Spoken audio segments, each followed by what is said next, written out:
भाईजान सिर्फ और सिर्फ 900 रुपए केजी मिल जाएगा। आप ये जान देखो, लहीम शहीम आपको मिल जाएगा, बकरा बकरी दोनों मिक्स होते हैं। ये चेक करो भाईजान, ताज़ा माल यार, ताज़ा माल है भाई, माशाल्लाह यार। मैं कहूँगा सिर्फ और सिर्फ 900 रुपए केजी। भाईजान सीना भी आपको जानदार मिलेगा। आप ये चेक करो, आपको 900 रुपए केजी के हिसाब से आपको ये सारा माल मिल जाएगा। जिसने बकरा खाना है भाईजान वो इजीली बकरा खा सकता है। भाईजान अभी तक 37 बकरे ज़बा हो गए हैं।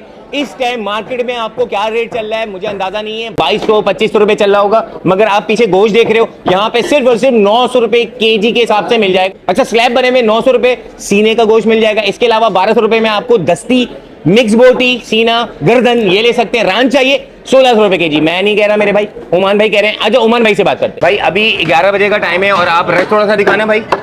ये आप रश देख सकते हो, पूरा पैक चल रहा है भाई माशाल्लाह। क्या टाइमिंग पे आना चाहिए अंदाजन तुम्हारे मुताबिक? 9 बजे आना चाहिए। सीने का गोश्त 900 रुपए किलो, मिक्स 1200 रुपए किलो, रान दस्ती 1600 लोगों को शिकायत होती है, लोगों को यकीन नहीं आता ना यार, इस चीज का यकीन नहीं आता लोगों को। कैसे मिलेगा ये गोश्त? ये अल्लाह दिला रहा है इन लोगों के नसीब से ही है, मेरी कोई ताकत ये नहीं। इस टाइम पे जो रश लगा हुआ है ये वाकई तुम्हें देने वाली बात है ना भाई। दे रहे हो ना, जा रहे हैं तो मोहब्बत में आ रहे हैं ना लोग। रान दस्ती वगैरह ये सारी चीजें दे दोगे। मैं अपने कस्टमर का बहुत शुक्रिया अदा करता हूँ। मेरा कस्टमर कोऑपरेट माशाल्लाह यार, ये खड़ा हुआ है यार साथ। याकताबाद सुपर मार्केट, अप्पा कॉलेज वाली गली, सही सलाम का तरीका दुकान का नाम है। 22 नंबर दुकान है। फोन नंबर मेरा 03323467 069।